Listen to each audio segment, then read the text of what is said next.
Magandang gabi po sa inyong lahat. Ito po si Sas Rogando Sasot ng For the Motherland Vlog. Mag-hello everyone! Kamusta kayo? Binabati ko lamang po ang mga ating masugid na taga-subaybay. May mga taga Scotland, may mga asan pa ba kayo? Sabihin nyo na lang kung nasaan kayo. Hindi ba? Eto, nagla-live din po sila Joey. Sabihin nyo kay Joey, tigil na muna yung chismisan dyan. Hindi ba? So, hello everyone! Naririnig nyo ba ako, mga friends? Hello sa mga taga-Belgium. Ayan, good evening sa mga nasa Vietnam. Para po maliwanagan ng inyong mga kaibigan, mga kainuman, kaopisina, kapamilya sa usaping ito, marapatin po lamang na i-share nyo na ngayon ang live stream na ito sa inyong mga wall. Ayan, i-share nyo na. Click share. Okay? Para po maliwanagan ng lahat tungkol sa issue na ito, hihimayin po natin isa-isa ang issue ng bribery. Bribery issue ni House Speaker Martin Romualdez sa Okada. Okay, naintindihan nyo? Ito po yung tinaguriang heavy luggage issue. Ayan, hello sa mga taxpayers sa Cavite. Hello po sa mga taxpayers na mga OFWs na nasa Taiwan, mga taxpayers na nasa Pampanga. Okay, i-share nyo na po ito para po hindi po tayo magkalimutan at masalimuot po ang storya na ito. Hello po sa mga Pilipinong nasa Paris, Shanghai, China at sa Quezon City. Ayan, i-share nyo na po ngayon, i-click nyo na po ang share at ito po ay pag-usapan ninyo pong inyong pamilya, pag-usapan ninyo pong inyong mga kainuman, kaopisina, kabarkada. At isa lamang po ang dapat maging tema ng inyong pag-uusap. Ito ba'y katanggap-tanggap sa inyo bilang isang Pilipino? Yan dapat ang magiging tema ng inyong pag-uusap ng inyong kainuman, kapamilya, kabarkada, at kaopisina, at iba pang mga katrabaho. So, i-click nyo na po ang share ngayon. Hello po sa mga nasa Cairo, Egypt, mga nasa Singapore, mga nasa Del Mundo, mga nasa Israel, mga nasa Pasay. Ayan, hello sa mga nasa Turkey, ayan. Eastern Samar, hello. I-share nyo na po ito at kailangan nyo po itong pag-usapan sa inyong hapagkainan, sa inyong inuman, sa inyong opisina, sa inyong chismisan. Okay? Dahil ang ating pong pag-uusapan ngayon ay hindi chismis, kundi isang fact. Ito po ay isang katotohanang ayaw pag-usapan ng mainstream media.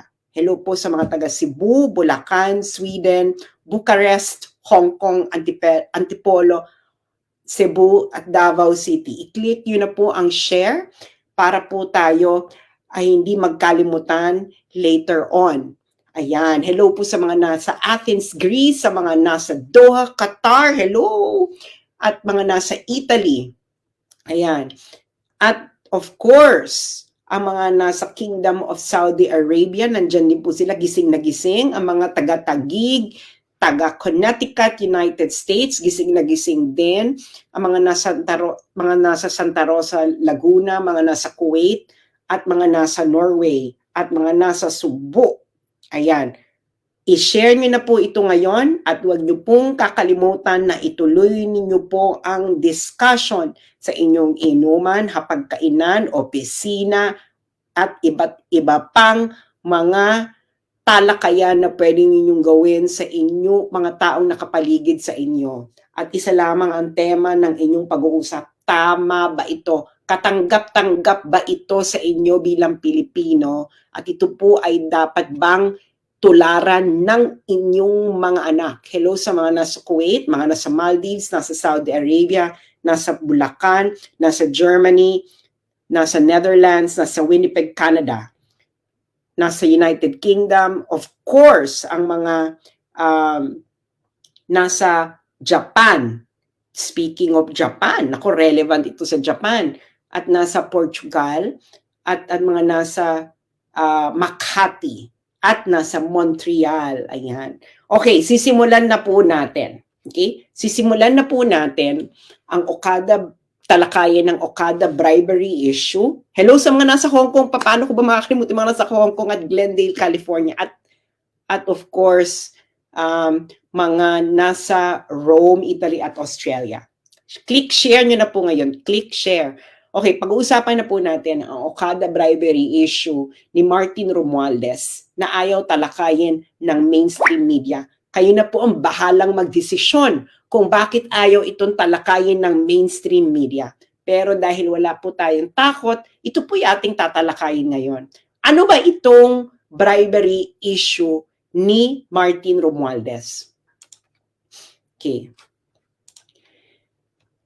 Ang bribery issue po na ito ay ating nahalungkat sa kasong sa pagtutuos ng 26 Capital. Ang 26 Capital po ay isa po itong kumpanya sa Estados Unidos or United States. Okay? Ngayon, merong pagtutuos.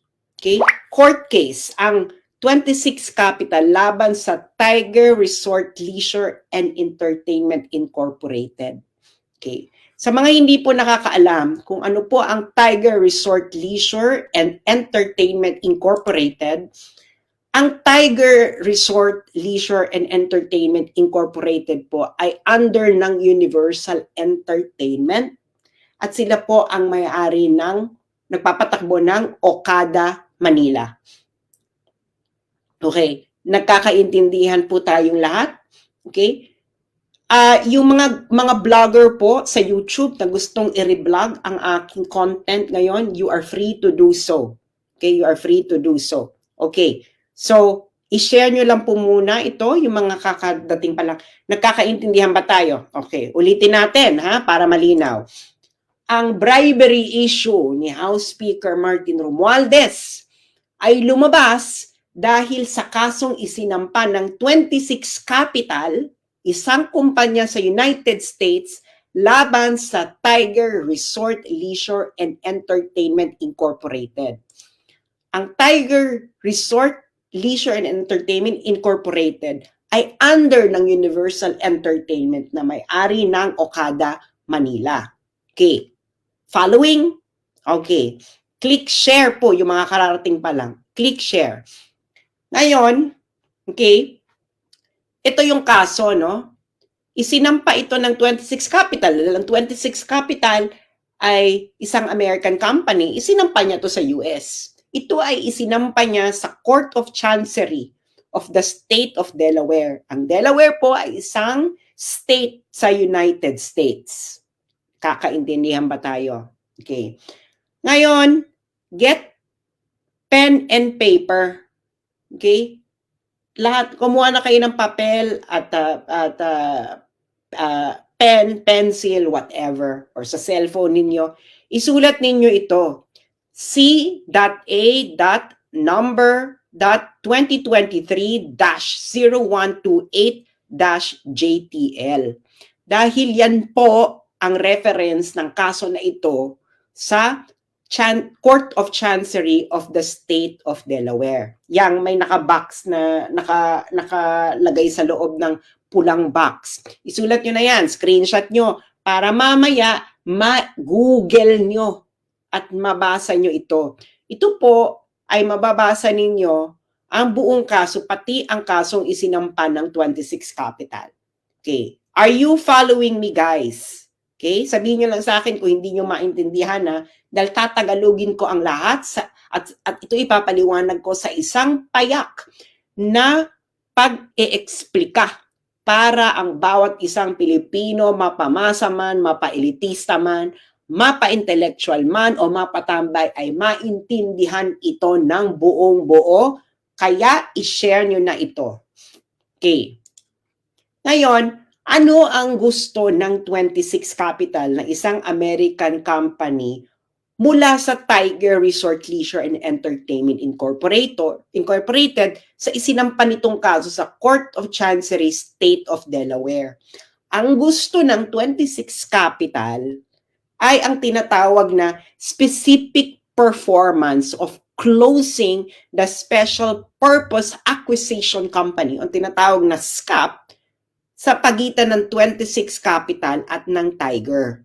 Okay. Ang storya po kasi niyan, ang 26 Capital at ang Tiger dapat ay magkakaroon ng merger. Okay? Yan lamang ang pinakamadali nating pag-usapan. Medyo complicated ito, pero itanong nyo po ito sa may alam po sa corporate law sa United States kung ano ang ibig sabihin ng SPAC or kahit sinong mga abogado na kakilala nyo para ito ay mas lalo nyo maintindihan. Pero yan po ang pinakapayak na ating explanation right now. Ngayon, marahil ay nagtatanong ang karamihan sa inyo, hindi ba?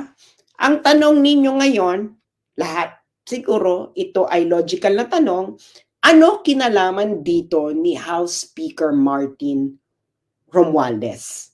Mga kararating lang, please click share. Dahil mahalaga itong malaman ng bawat isang Pilipino dahil ito ay isang isyong pinagtatakpan ng bawat isang congressman, bawat isang senador, at bawat isang mainstream media.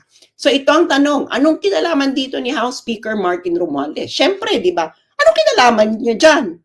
Hindi ba? Ito po kasi ang kinalaman, bakit nadawit dito si Martin Romualdez. Sa kasong isinampa ng 26 Capital laban sa Tiger sa Court of Chancery ng State of Delaware, ang isa sa accusation ng 26 Capital laban sa Tiger ay ang bribery kay Martin Romualdez para impluwensyahan ang Philippine Supreme Court para ma-regain uli ng Tiger or ng Universal ang kontrol ng Okada Manila. Okay? Yang storya ng labanan ng kontrol ng Okada Manila, i-google nyo na lang yan dahil yan ay laban ng matandang Okada, ng Okada family. Okay? So, para dito lang, dun lang muna tayo ilimitahan. Okay? Kinailang ang accusation ng 26 Capital, ang Tiger at Universal Entertainment, okay, ay nag-bribery kay Martin Romualdez para impluwensyahan ang Philippine Supreme Court para makuha ng isang Okada faction uli ang kontrol ng Okada Manila. Naintindihan nyo? Ngayon, bakit ito ngayon ipinasok ng 26 Capital na issue? Kasi ang gawain na ito ay tinatawag sa Amerika na breach of ordinary course covenant. Ibig sabihin po ng breach of ordinary course covenant, ito ay labag sa practice, industry practice, okay, sa Amerika. Ang bribery po ay labag, okay, labag sa batas ng Amerika, kaya ito ay matatawag na breach of ordinary course covenant. Naintindihan nyo na, okay? Kaya dito napasok si Martin. Okay. At itong specific accusation na ito ng 26 Capital laban sa Tiger ay nabalita sa Japan Times noong August 1, 2023. Ito, Japanese firm accused of improper influence over Manila Casino. Japan Times po yung nagbalita. Hindi po ito basta-bastang publikasyon. Okay? Japan Times. Ngayon, nung pumutok ito last year, kasi August 1, 2023, July 2023, sinampa yung kaso sa Amerika. Nabalita August 1, 2023. Nung pumutok ang issue na ito ang sinabi ito ang naging response. Okay? Ito ang naging response ng ating honorable Congressman, House Speaker Martin Romualdez. ever as a bribery scheme, and were you ever No, involved no. in it? Well, we've reached this point in our career, and we've known when to dignify questions, queries, or allegations. And when it comes to fake news, we just don't dignify it, and we don't give it any credence. So there's no truth to it, and we just leave it at that. And we just try to focus on the issues that have credibility and. So narinig niyo yung sinabi niya. Ang sabi niya, ayaw niyang i-dignify ang issue na ito na ibinalita ng Japan Times dahil daw ito ay fake news. Okay? Yung mga kakarating lang, please share. Okay? Dahil fake news daw ito. Okay? Kaya hindi niya i-dignify. Behind it. Sir, but were you ever contacted to appear in the case in the US? No, no. That's why I'm really very puzzled why this is even coming up. Sir, and you're also denying na on July 27, 2022, based on that report, Okada Manila officials allegedly brought some quote-unquote heavy luggage with quote an item to Romualdez. So I just like to get No. your reaction to that. Again, nothing of that sort ever occurred. That's why It didn't occur. never. Okay, sir. Thank you. So, papaalala ko yung sinabi niya ha, hindi raw nangyari yung heavy luggage issue. Ito raw ay fake news. Okay, yan ang sinabi ni House Speaker Martin Romualdez. Ngayon, naalala nyo, okay, yung kaso sinampan ng 26 Capital laban sa Tiger. Okay, nadesisyonan ito nung September 7, 2023. Okay? September 7, 2023. Ang nag-decide nito, okay, ng kasong ito, okay, pati na yung issue ng ni-raise ng 26 Capital na nag-engage ng improper influence itong Tiger Resort sa Pilipinas sa pagbabribe kay Martin Romualdez, kasama ito sa naging desisyon kung may nangyari bang ganon. Ngayon, si James Travis Laster ang nagdesisyon nito. Siya ang Vice Chancellor of the Delaware Court of Chancery. Okay? Ngayon, get your pen and paper. Okay? Maybe ilalagay ko dito. I-screenshot nyo yan. Okay? I-screenshot nyo yan. Yang link dyan. Kasi yung link na yan, yung link mismo ng desisyon na nasa Delaware Court of Chancery mismo. Kaya kita mo, courts.delaware.gov. Okay? Isulat niyo yan, i-screenshot ninyo para mabasa ninyo. Kayo mismo ang makabasa. Hindi ito fake news, totoo ito.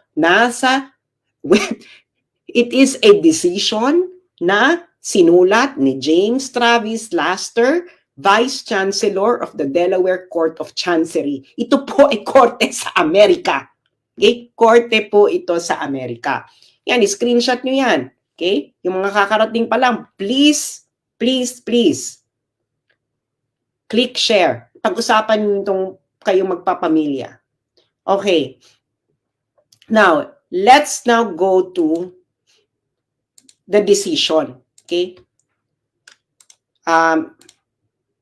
Okay. Ang pupuntahan natin dito is factual background. Okay. Okay. Dito sa factual background, sinabi dito na ang trial, ito ay umabot ng 5 days. Meron silang 13 fact witnesses, 4 expert witnesses, at meron ding 2,281 exhibits, kasama na ang deposition, transcript ng 29 na individuals. So nagkaroon ito ng proper trial para madetermina ang mga facts. Okay? Kita nyo ba yan? Kikita ninyo? Okay. 5 days of trial, 13 fact witnesses, 4 expert witnesses, 2,281 exhibit, kasama ang deposition, transcript, mula sa 29 individuals. Okay, hihimay-himayin natin ito ha. Kaya itong si Martin Romualdez, mali siya na sinasabi niyang fake news ito. Dahil ito ay factual background nung kaso na isinampa ng 26 Capital laban sa Tiger. Okay? At itong factual background na ito ay dinetermine ng isang huwes sa Amerika na si James Travis Laster na Vice Chancellor ng Delaware Court of Chancery. Okay. So, ang relevant dito kay Romualdez ay yung page 36. Page 36 nung desisyon ni Laster. At ang title nung part na yon ay yung The Dodgy Bargain. So, hihimayin natin to paragraph by paragraph. Okay. So, makikita nyo dyan, no? Ewan ko kung malinaw sa inyo yung link nung kaso. Basta, ulitin natin para ma-screenshot ninyo, masulat nyo sa papel. Okay? Para, ayan. So, para masulat ninyo sa papel at kayo mismo ang pumunta sa korte mismo ng ng Delaware Court of Chancery para kayo na mismo kapag-download. At ang relevant kay Romualdez dito ay page 36. Okay, page 36. Okay. Okay, hihimay-himayin natin ngayon itong factual determination. Pupunta tayo paragraph by paragraph. Okay. Paragraph 1. Okay, ng part na the dodgy bargain. Ang ibig sabihin ng dodgy ay suspicious, not above board, illegal, pangit, tsaka, ano ba mga pwedeng dodgy? Kaduda-duda, hindi kaaya-aya. Yan. Chararat. Okay. Okay, ito yung paragraph 1. Sabi sa paragraph 1, itong Universal at yung Tiger, okay, they attempted na makuha uli ang control ng Okada, Manila through a judicial process. Okay? Ngayon, yung Tiger, nag-file na sila ng motion for reconsideration sa Supreme Court. Okay? Kaso nga, nagkaroon ng takeover na yung matandang Okada. Okay? Ngayon, yung pagkatapos ng takeover, yung Tiger, nag-file sila ng supplement noong June 9, 2022 sa Philippine Supreme Court. Yung Philippine Supreme Court, deadma, hindi sila nag-respond doon sa isinampang motion ng Tiger. Ngayon, ito ay paragraphs 2 and 3. Ngayon, nung June 3, 2022, okay? Again, ito ay facts.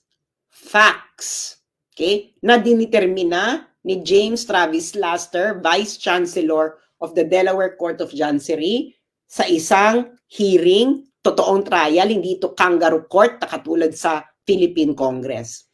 Noong June 3, 2022, si Michelle Lazaro, okay, ay nag-suggest ng isang alternative sa judicial process. Okay? Si Lazaro ay director ng Tiger at corporate secretary rin siya ng Tiger. Okay. Yung isang director din ng Tiger na si James Lorenzana, kasabwat ni Lazaro, ay pareho daw nasa elite circles ng Pilipinas. Ngayon, itong si Lazaro, si si Michelle Lazaro, nag-email siya kay Asano, Takeuchi at isa pang Universal Director.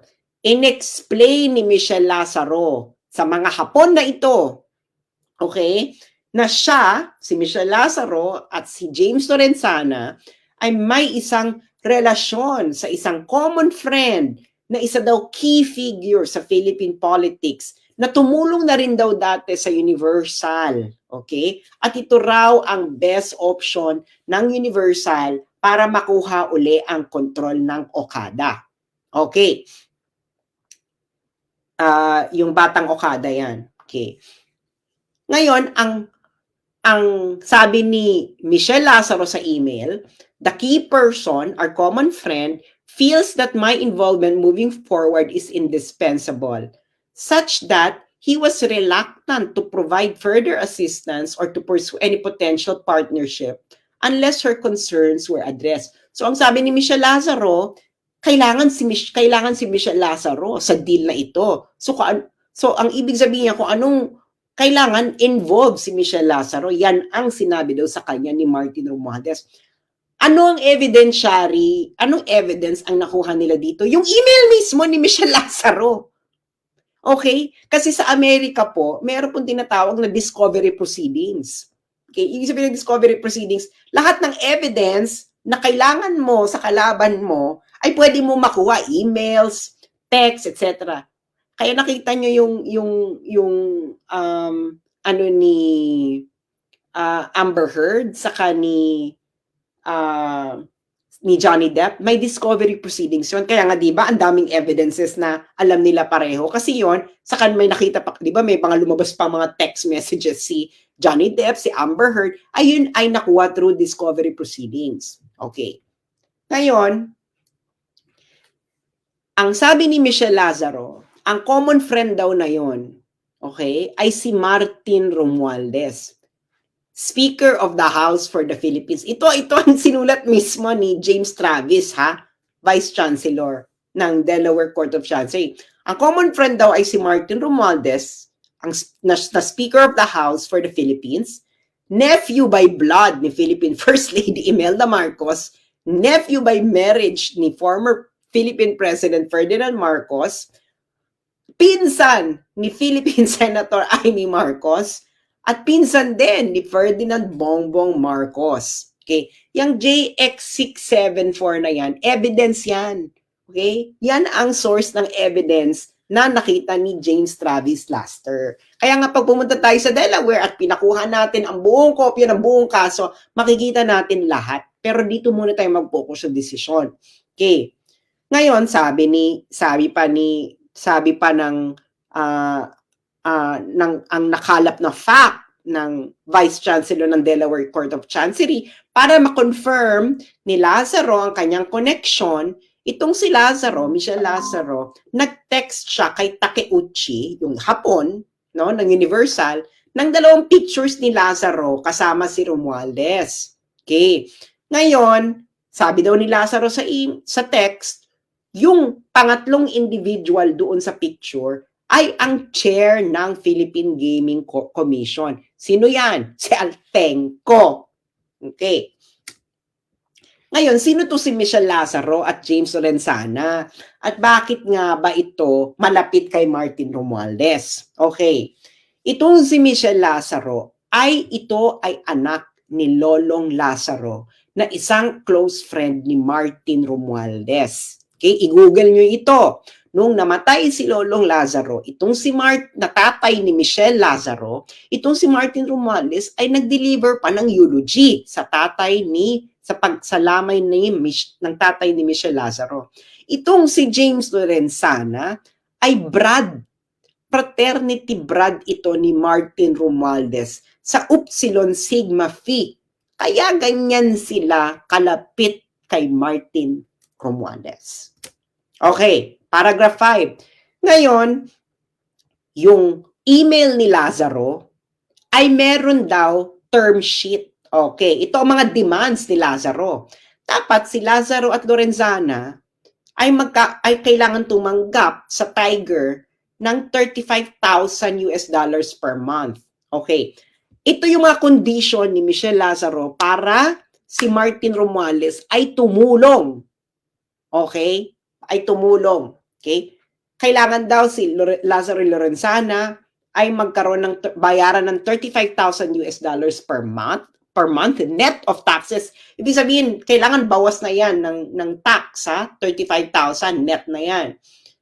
Ngayon, yung board ng Tiger ay kailangan palawakin daw, kailangan maging 30 ng miyembro at kailangan si Lazaro at Lorenzana ay may karoon ng karapatan na mag-designate ng 6 na members doon sa 13 members. At ngayon, meron pa sila ibang dinamay na officers na kailangan din bigyan ng pabuya, si Yip at Van der Sande. Okay. At of course, okay, inapprove itong terms ni Lazaro. Okay? Itong mga terms ni Lazaro, again, ulitin ko, mga terms niya to para itong si Martin Romualdez ay tumulong. Okay? Ngayon, si Fujimoto, pinirmahan din to. Nakikita nyo yung yung mga JX665, J656, JX656, these are references. References po ito sa mga documentary evidence na nakalap ng Delaware Court of Chancery. Okay. Ngayon, paragraph 6 and 7. Ang plano daw, okay, ang plano ay kasama sa plano ay dapat may i-deliver kay Romualdez. Okay? Yan ang plano. So, besides doon sa mga demands ni Michelle Lazaro, kailangan din daw ay may ibigay kay Romualdez. So, ang nangyari, yung head ng Universal, okay, yung Universal, ito po ang parent company ng Tiger at ang Universal ang may-ari ng Okada. Okay. Ang Universal, nagkaroon ng business trip sa Pilipinas at may daladalang heavy luggage. At yung heavy luggage na yon ay merong item para kay number 2. Ang number 2, ito po ang tawag kay Martin Romualdez. Number 2 si Martin Romualdez daw sa Philippine politics. Hindi si Inday Sara na Vice President. Si Martin ang number 2. Okay. Ngayon, pag dumating na raw ang item sa Pilipinas, ito ay dadalhin ng Universal Executive kay Martin. Okay. Ngayon, yung Asano, sabi niya, na-keep na natin yung promise natin kay number 2. So now, turn na ngayon ni number 2 na i-fulfill ang kanyang promise. Okay. Intindihan nyo? Lahat ito ay may reference sa documentary evidences mula emails, text messages, etc. na nakalap ng Delaware Court of Chancery. Okay. Ngayon, itong next paragraph na ito ngayon ay pinabulaanan na hindi daw ito alam ng 26 Capital. Kasi remember, di ba, yung 26 Capital, dinimanda niya yung Tiger. Sabi ng 26 Capital, itong Tiger, nag-involve to ng bribery issue. Nag-bribe ito kay Martin. Ngayon, sabi ng 26 Capital, hindi niya alam.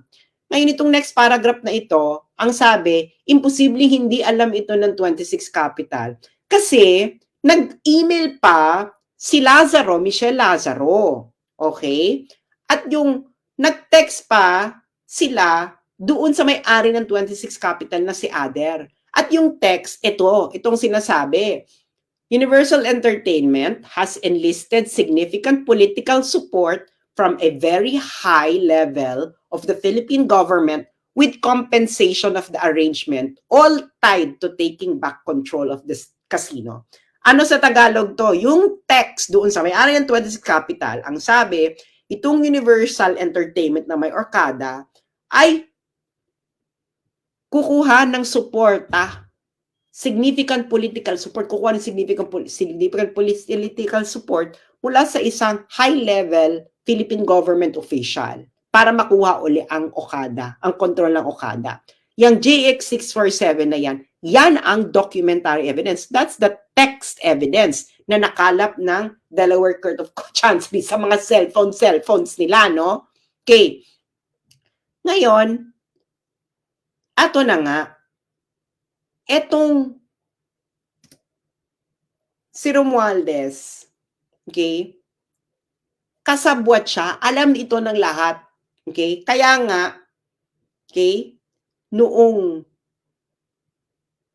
July 27, 2022, yung executive ng Universal na si Sato Nobuki, nag-travel mula Japan papuntang Pilipinas. Okay. Ngayon, isa pang executive ng Universal, si Hajime Tokuda, ay nag-schedule ng meeting kay Romualdez nung susunod na araw, July 28, 2023. Yung JX730 na yan, documentary evidence yan. Okay, na nagtitrace na may talagang meeting na nangyari, may setup na meeting na nangyari. Kaya pag pumunta kayo ng Delaware Court of Chancery at kunin nyo ang buong kopya ng kaso documentary evidence, makikita nyo lahat kung ano yung JX730 na yan. Okay. Ang meeting daw ay nagtagal ng 90 minutes. Okay. At ito pa, si Romualdez, before siya pumunta ng meeting, nanggaling pa daw ito sa pag-i-inspect ng earthquake disaster area sa Luzon.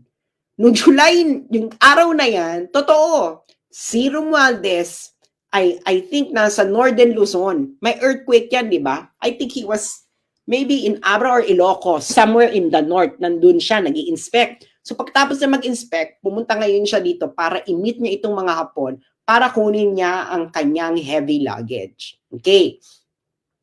Ngayon, so, ginawa ng Universal Executives, may binigay silang letter kay Romualdez. Ang sabi ng mga Hapon kay Romualdez, it would be a huge problem if the ruling by the Supreme Court was prolonged any longer. Sabi nila, magkakaroon daw ng problema pag pinahaba, pag tumagal pa ang pag-issue ng ruling ng Supreme Court. At ang sabi ng mga Hapon kay Romualdez, okay, gusto daw nila ng favor para sa mas maagang resolusyon ng Supreme Court. Okay. So ano daw ginawa ni Romualdez? Okay? Then and there made ex parte calls and sent a text to several members of the Philippine Supreme Court, including its chairman. Sa Tagalog, kamiting ni Romualdez yung mga Hapon. Binigyan ng heavy luggage. Ito ang favor na gusto namin. Ang ginawa ni Martin Romualdez, tinawagan niya ang mga justices ng Supreme Court. Pati na raw ang chairman. So, sino ba ang Supreme Court Justice ng panahon na yan? July 2022. Magsalita ka dahil factual determination to ng korte sa Amerika. Ngayon, sabi ng Universal Executives, yung pressure daw na ginagawa ni number 2 must be working. Okay? Ngayon, ine-expect nila yung intervention ni Romualdez mag-i-end ng takeover nung matandang Okada. Okay? So, in-execute nila yung merger with 26 Capital, etc. Hindi na ito importante dahil hindi ito kasama si Martin sa issue ng merger. Okay.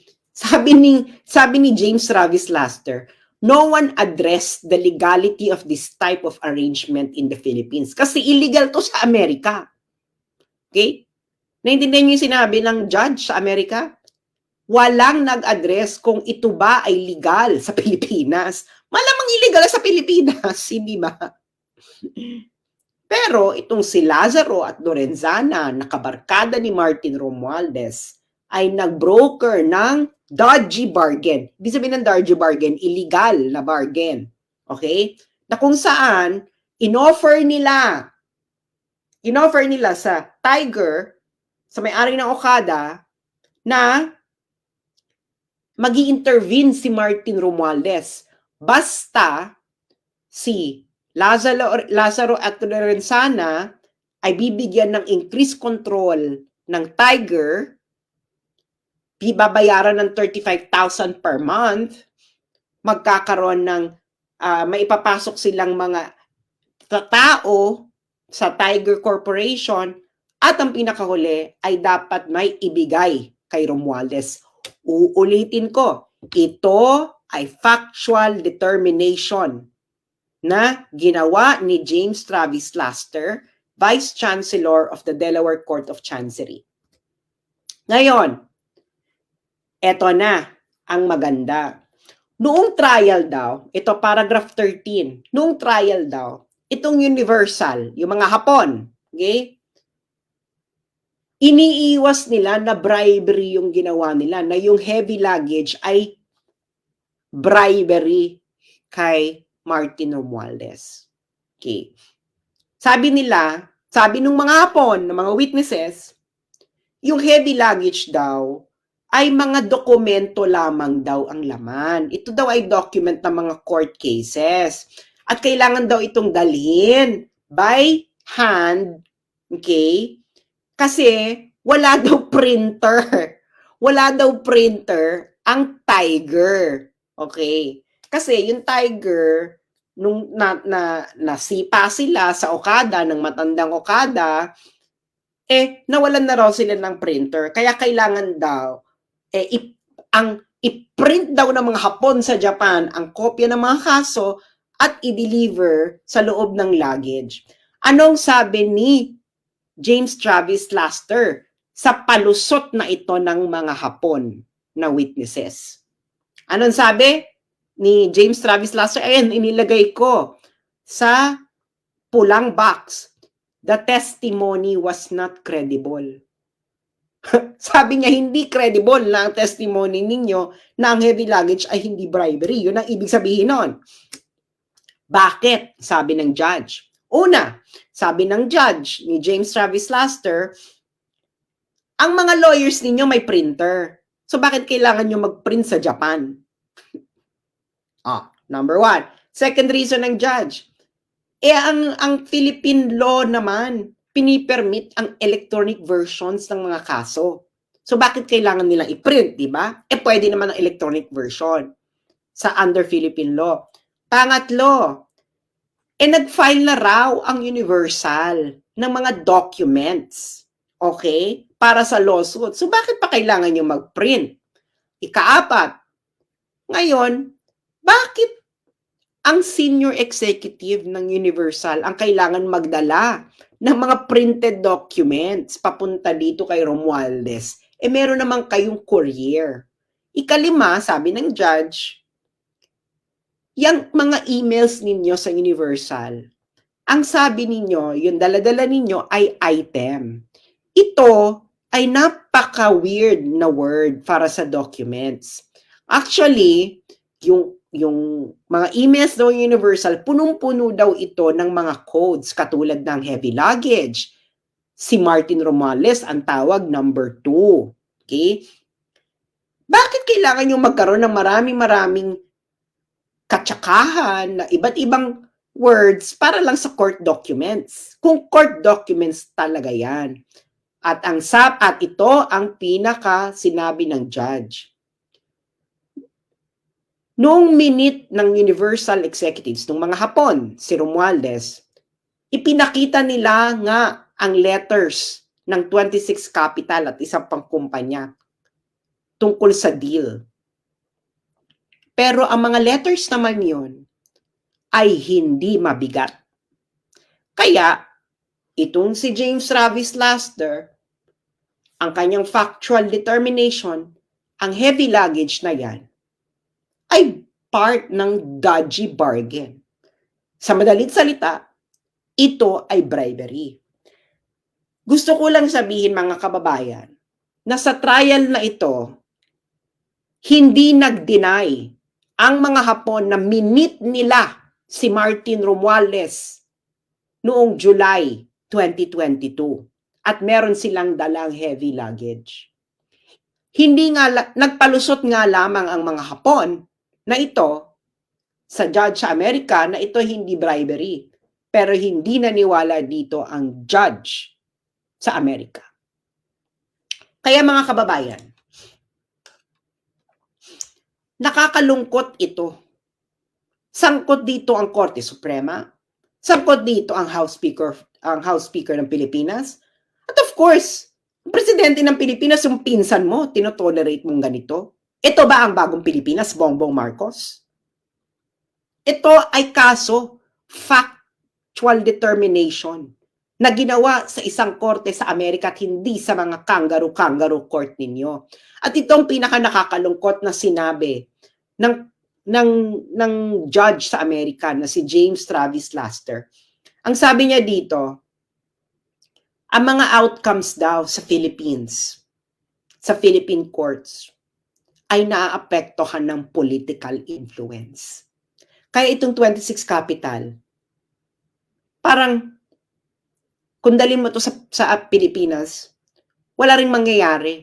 Kung dalhin mo kung halimbawa mag-utos si James Travis Laster na ituloy niya yung deal niya sa Tiger, malabong i-honor ito sa Pilipinas dahil nga ang outcomes pala sa Pilipinas na iimpluwensyahan ng mga politiko.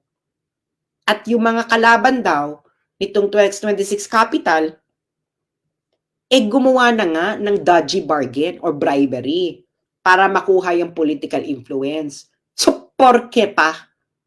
Wag na raw, yung remedy na ituloy, yung i-close yung deal, hindi na kailangan, ay malabong mangyari. Nag-gets niyo? Nag-gets niyo yung sabi? Ang outcomes sa Philippine legal courts ay na-impluwensyahan ng mga politiko. Supreme Court, hindi ba kayo nahihiya? Comment, ito ang observation mula sa factual determination ng isang judge sa Amerika. Hindi nyo pa ito ina-address. Pinag-uusapan na ito ng mga sikat na abogado, mga law firms sa Amerika dahil nga napaka-bizarre daw ng mga facts dito. Lalo na itong involvement na ito ni number 2, ni House Speaker Martin Romualdez.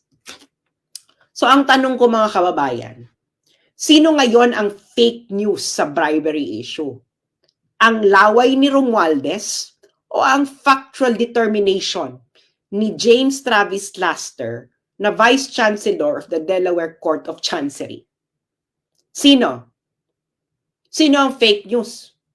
Si Martin o yung judge sa Amerika? Ngayon, mga kababayan, bakit sa tingin nyo ayaw itong pag-usapan ng mainstream media? Bakit yung mga senador-senador na malilinis sa katulad ni Risa Ontiveros ayaw nyo itong pag-usapan? Bakit si Trillanes ayaw itong pag-usapan? Bakit ayaw nila itong pag-usapan? Isa itong fact na na-establish sa isang kaso sa Amerika. Ayan, nakikita nyo dyan ang link. I-screenshot ninyo, puntahan nyo yan sa Google, i-search ninyo yung link, puntahan nyo yan, i-type nyo sa search bar. Yan, i-screenshot nyo yan, pumunta kayo ng page 36 ng decision para mabasa ninyo ang ating diniscuss ngayong gabi dito. So, mga kababayan, please lang pag-usapan ninyo ito. Ito ba ay tama? Kakaumpisa mo pa lang ni Martin Romualdez umupo.